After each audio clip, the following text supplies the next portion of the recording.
Hello, and welcome to another segment of Smoke Signals. I'm your host for today's show, Lieutenant Chris Taylor from LaGrange Fire Department.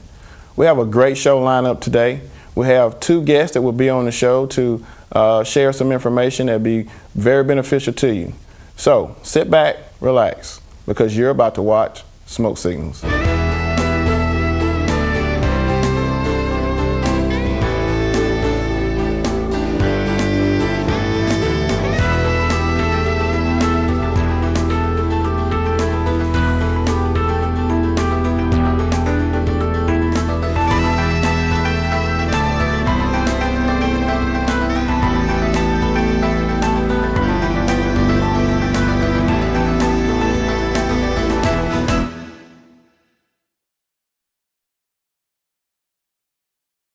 Welcome back. Today we have with us Miss Nakia Bell and also American Red Cross Connie Hensler. Hello ladies and welcome to the show. Good morning, how are you? I'm doing great. It's a pleasure to have you all here today. We have a very, very important topic that we're going to discuss today, but before we get into that, first of all, Miss Connie, if you could just tell us a little bit about yourself and how long you've been with the American Red Cross. Well, sure. I'm with the American Red Cross of Central Midwest Georgia, so we serve Troup County. The mission of the Red Cross is to prevent and alleviate human suffering in the face of emergencies by mobilizing the power of volunteers and the generosity of donors.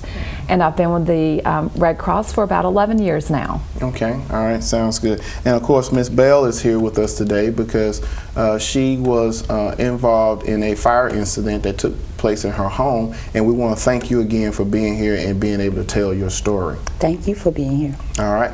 Now, first of all, Miss Connie, if you could, we're talking about a talk today concerning smoke alarms, and smoke alarms we do know save lives. And before we get into that, if you could just give us a brief overview of the smoke alarm campaign that took place back in 2016 in partnership with the LaGrange Fire Department. Sure. Well, a few years ago, actually 3 years ago, as a Red Cross, we looked at ways that we could enhance our preparedness programs. And one of those things was to start what we called a home fire campaign. We realized that across the country, the number of fire fatalities and injuries was just remaining stagnant. So one way to impact that is to actually install alarms in homes and to educate families on what to do if a fire occurs. Okay. So we've been partnering with the LaGrange Fire Department since we started that campaign several years ago, and then last October, in an effort to again canvass neighborhoods, knock on doors, and install alarms. In partnership with the fire department, we were in neighborhoods in LaGrange doing that very same thing. Okay, and as a result of that, Miss Nakia was one of the homes that the fire department went by that morning and installed smoke alarms. So, Miss Nakia, if you could just kind of tell us a little bit about what took place that morning when the firefighters came knocking on your door. Well, it was early morning. The firefighters came knocking on the door, asking if they, introducing themselves and telling what they wanted to come and do. They wanted to install smoke alarms. Right. However, I didn't have smoke alarms, and it was early morning. And I almost told them to come back at a later date to do it if they could. But then I was like, no, just let them go ahead and come on and install the smoke alarm. So they installed them and did a test, and everything was smooth sailing. They worked properly, and they put them in several locations in the home. Okay. And afterwards, they were real generous, and they shared some thoughts and tips, and also shared some thoughts and spent a little time with the family, with my grandson, Truth. Of course, he was up early morning. And they just did a tremendous job, and I'm very grateful that I allowed them to come on in and take care of business. Okay, and so let's fast forward because they came out and they installed the smoke alarms in your home, and as a result, there was a fire inside of your home. Okay, yes. And so why is it important for people to have working smoke alarms and fire escape plans in their homes, in your opinion? First of all, it can save lives. And that's what the smoke alarm did for me and my family. We were sleeping, and in the middle of the night, about 3-something in the morning, and I heard the beeping noise of the smoke alarm, and woke up to a house blazing in fire. So I was able to take that and strive and wake the rest of my family up, and we exited the house successfully. We were all unharmed, unhurt, thanks to the smoke alarm. And how many members in your family during that time? It was 7 of us in the home at the time. And so with that, and that means a lot, and we want to thank you again for being on the show and actually sharing your experience, because I know that is very hard. It's hard for anyone who had to experience that, but the most important thing is there were 7 lives saved just because you woke up and you noticed something that was wrong, and you took action, investigate, see what was going on, and you realized, hey, there's a fire in my home, I need to get everybody out. Yes. And we commend you on that, because that means a lot. And hopefully our viewing audience will understand how important it is to take action when you hear that working smoke alarm going off, because you don't know if it's a false alarm or not. But by taking that action, you found that you did have an emergency going on in your home, and you made sure that everyone got out safely, and we thank you for that. Thank you. Now, let's talk about some other things that took place. We recently had an event, a celebration event and a recognition event due to the lives saved and the working smoke alarm installation by LaGrange Fire Department. So, Connie, if you could just kind of talk a little bit about that event and what took place and how it came together. Well, sure. We know Nakia's family there were 7 of them in the home, and normally 7 lives are lost every day because of home fires, and so we were so excited to be able to celebrate that on this occasion 7 lives were actually saved. Yes. And so we wanted to really recognize the family, not only for allowing the Red Cross and the fire department to come in and install the alarms, but also to make sure they were, working, and to have their plans and to be able to get out as they needed to. And so just to be able to celebrate that they were still here with us was really something that we were excited to be able to do. Most definitely. And along with that, there was mention about another surprise that nobody had any idea about, and that was the 5-year-old grandson, Truth, had expressed an interest in becoming a firefighter. And so on that particular day, we did a recognition celebration, or recognition presentation for little Truth. And what I want to know now, Miss Nakia, what was your reaction to the celebration event, first of all, and then the recognition of your grandson? Well, I was shocked, and I was thrilled that, it been probably roughly maybe 2 months or better since the fire, and I just thank God for American Red Cross and all of their work for just putting forth the effort to still recognize what my family and I had gone through, and to show us that love and support, and put forth that team effort with the fire station to continue to spread the word. I mean, I was just amazed at what all took place, but most of all, I was grateful for how they celebrated my grandson, because if, like I say, if it wasn't for the smoke alarms, none of us would have been able to attend and see that day. Yes. And he wouldn't have had the opportunity to even think about the fact that I hate that he had to want to come into the knowledge of being a firefighter through, our tragedy, but that turned into triumph. Yeah. So I just thank and praise God for that. And it was just a blessing. It was a blessing to me and my family to know that, that y'all honored him on that day, and he was so excited. Yes. And I think at an early age, he's already recruiting his own firefighter, because to the rest of the family, the rest of my grandkids, they're also hollering they want to become a firefighter. Wow. Even the girls. That is awesome. And and I had an opportunity to be a part of that, which was huge, and I was just so grateful to actually see and witness, his attitude that day, because we presented him with a plaque and made him an honorary junior firefighter on that day, and he got a chance to tour the fire station and see, you know, what it's like to be a firefighter. He even got a chance to get on a bed and lay on one of the beds there at the station, and we took him and let him tour the fire truck. He got a chance to sit in the seat and, you know, turn the lights on, and he just had a grand moment. And then we put him on some firefighting gear that he didn't want to take off, and he was just having a grand moment. And it was just so exciting to see him excited. And I know that was just warm to your heart to see him to be excited, because you said, you know, sometimes he's, you know, he could be a little handful, but he was really, really pleasant that day. And I'm quite sure as he get older, he's gonna always remember that day. So we just thank you all for allowing us an opportunity to be a part of that and spearheading that event. Now, what his demeanor has been like since he left the fire station? I know you mentioned that he's been telling his cousins and all about, you know, his experience and then wanting to become a firefighter. Everything is revolved around, but I'm a junior firefighter.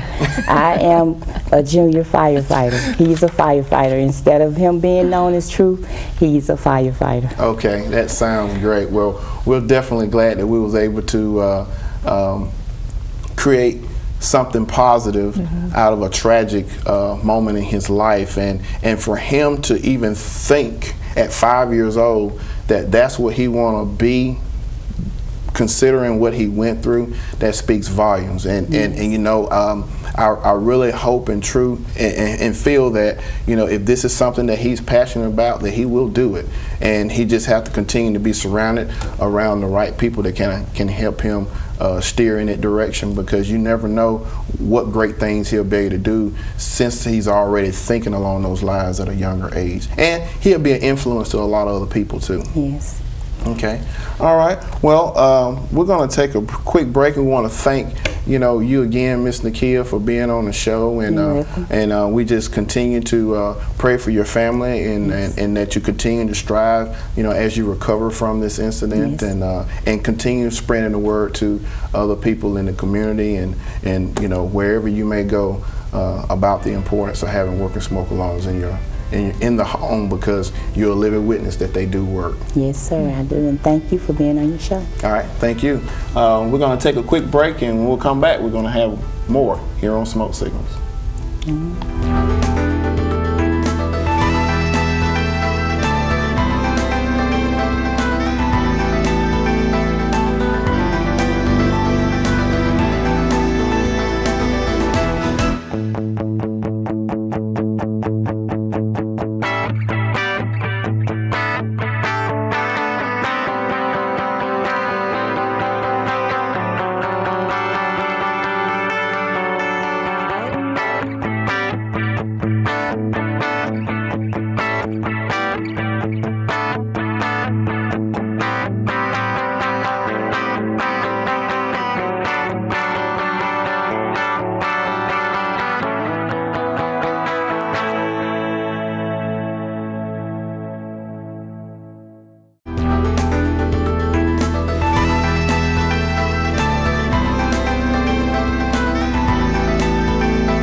Welcome back.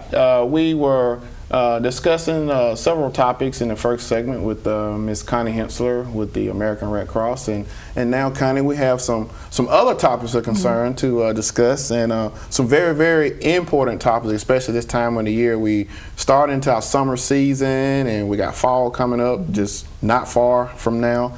And so if you would, let's talk about emergency preparedness, because we can't talk about emergency preparedness enough. That's something that we, you know, everyone needs to be prepared for at any given time of the year. It doesn't matter if it's summer, fall, you know, spring or winter. Emergency preparedness is an important topic. So kind of talk a little bit about emergency preparedness as it relates to where we are this time of year. Well, being prepared is really essential for, you know, anything that might occur. And it's easy to be prepared in advance. You just have to plan and take action. Put a kit together. Everyone needs an emergency kit.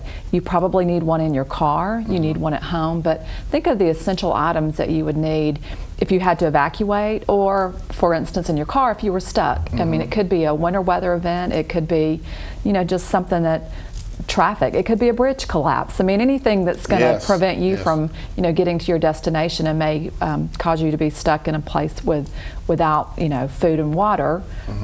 Have some water in your car, in your kit, things like that. Have a plan for whatever may occur. I mean, it could be you know, a winter event like I mentioned, or it could be a spring storm, a tornado, a flood, anything like that. You need to be prepared and have that plan and think about the steps you're going to take if something happens.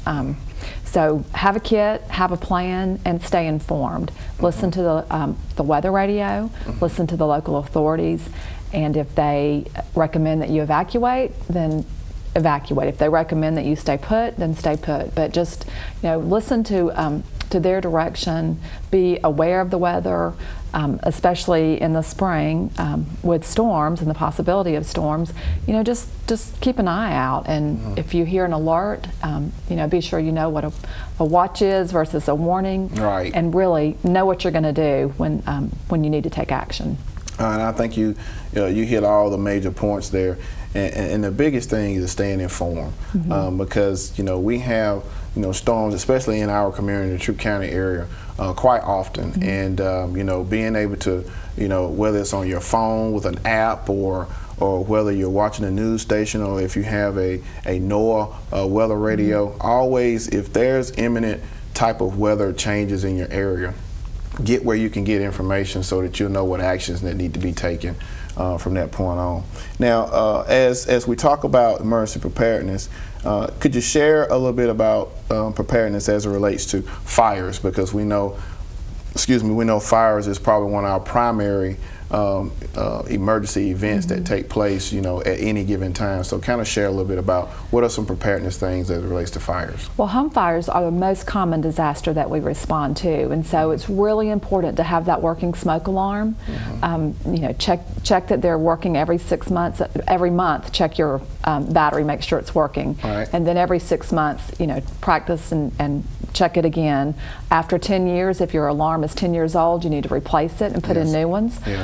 So that's really key, having that working smoke alarm. But it's also very important to have an escape plan, and a plan that you've practiced. Talk to your family members about it. Know which door you're going to go out, which window you might have to go out, depending on where the fire is occurring in the home. And really do practice that so that everyone knows, you know, how to get out and where you're going to meet, so that you're not worried about going back inside to look for someone. Everybody can be accounted for.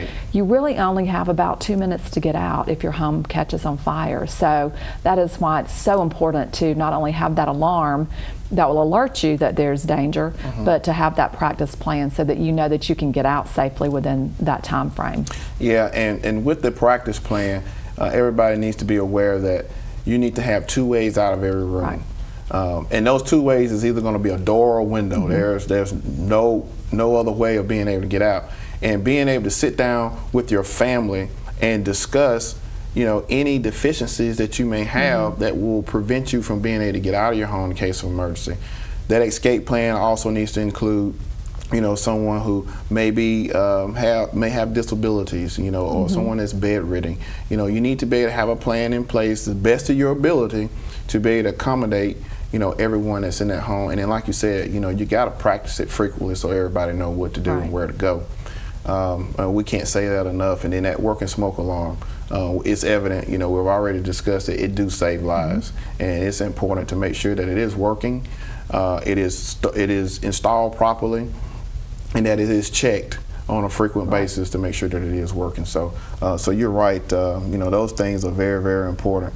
And being able to, you know, identify any hazards that you may have in your home that could cause a fire. You know, because sometimes, you know, you may have some kind of electrical issue, and you let that electrical issue just go on and on and on. Next thing you know, a fire occurs. Well, that electrical issue could have been taking place, or could have been fixed, you know, a lot sooner if you just went on ahead and not been, you know, complacent and not getting it taken care of. So that's very important. Now, we've talked about emergency preparedness.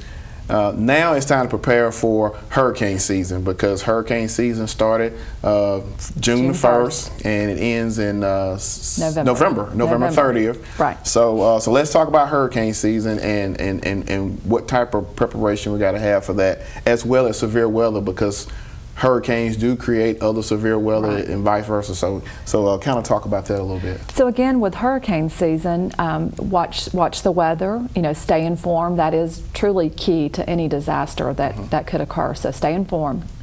Have a kit. Again, if we're fortunate that usually hurricanes don't affect us, but it could be things that come from the hurricane that affect us here. So if you need to evacuate, maybe you're on vacation even, and you need to evacuate, listen to the weather and listen to the authorities who tell you to do that. But have that plan of knowing where you're going to go, and have your stuff, have your kit together, have your copies of important documents, have water, have food on hand. So, and check those things. So put your kit together.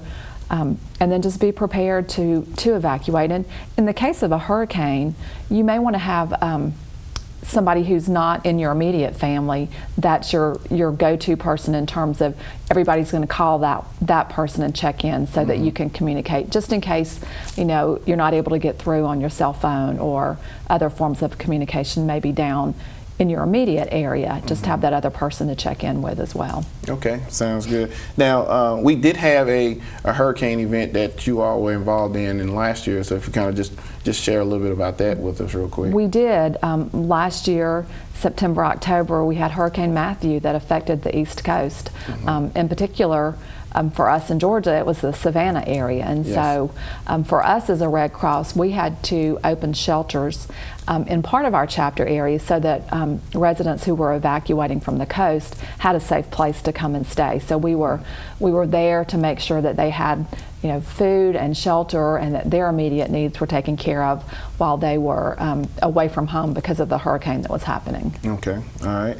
Now, there's another program that we've partnered with the American Red Cross with, and then it's the After the Fire program. If you could just kind of shed some light and give an overview of that real quick. Sure. So we've talked a lot about home fires and how to be prepared in advance, but unfortunately home fires do happen, and so in that case the Red Cross does show up immediately. We meet with the family and we provide for those immediate needs.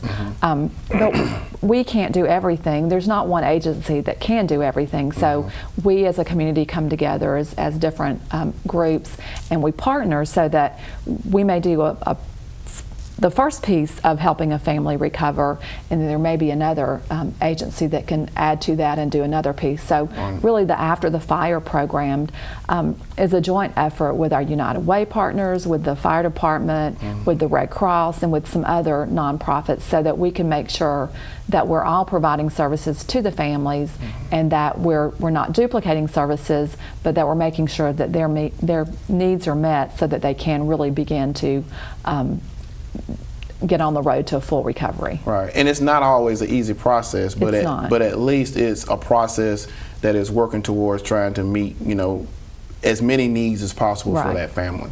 Okay, good. Now, well, we've been talking about smoke alarms, and there's a campaign, several campaigns that are coming up this fall. So kind of talk a little about the fire smoke alarm campaigns that the American Red Cross is spearheading. So we're having a campaign, and it's called Sound the Alarm, Save a Life, which is our home fire campaign. And it is an effort to, again, continue to install alarms and educate families, so that if a fire does occur, they can hopefully get out, and everyone can be accounted for and be safe. So we will be doing Sound the Alarm, Save a Life in September and October, and then we'll be in LaGrange in November. On November 4th, we'll be canvassing areas and knocking on doors and asking if we can install alarms and educate the family on how to be safe. Okay, and what can the community do to get involved? We definitely need volunteers to help us. I mean, we have a great partnership with the fire department.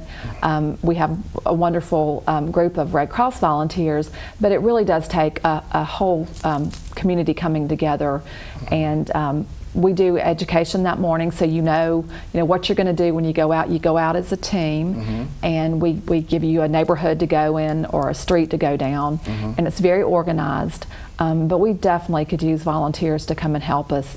It's a great done-in-a-day type project, so you come that morning, you learn what we're doing, how to share the information. We go out, we come back in, have a little break for lunch, do some more homes in the afternoon, and then we're finished. And it's just great to be able to install the number of alarms that we can do with that effort. Okay, and if somebody would like to participate and be a volunteer, is there a number they can call? Sure, call our local office, 706-884-5818, and we'll be glad to get your information and give you our information and tell you all about the date and the time and get you signed up to volunteer. Okay, sounds good. All right, well thank you for being on the show and sharing all the information that you've been able to share with us today. And we're going to take another quick break, and we'll come back here on Smoke Signals.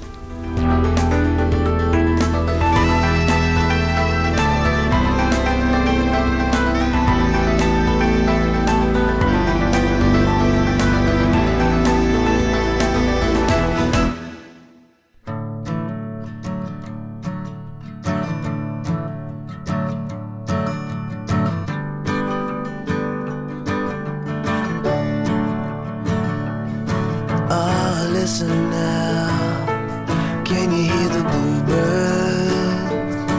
Oh, look up now, can you feel the sun? Whoa, whoa, whoa,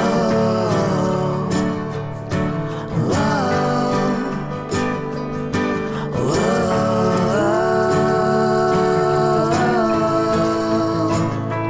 Can you feel the sun?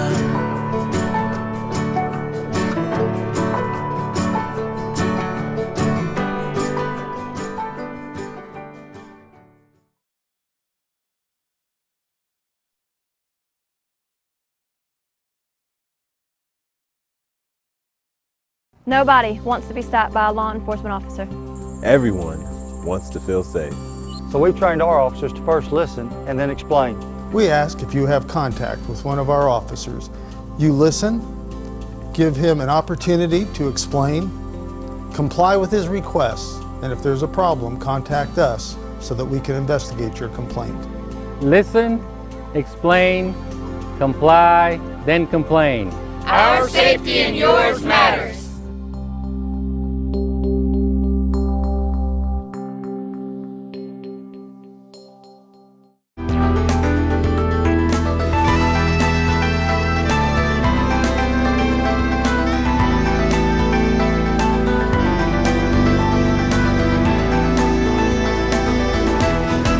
Welcome back. We'd like to take this time to thank our guest who was on the show today, Mrs. Nakia Bell and Ms. Connie Hensler of the American Red Cross. I hope the information that you've received today from the show has been beneficial to you. And as always, we'd like to thank our viewing audience for watching another segment of Smoke Signals. And always remember, smoke alarms do save lives. Take care.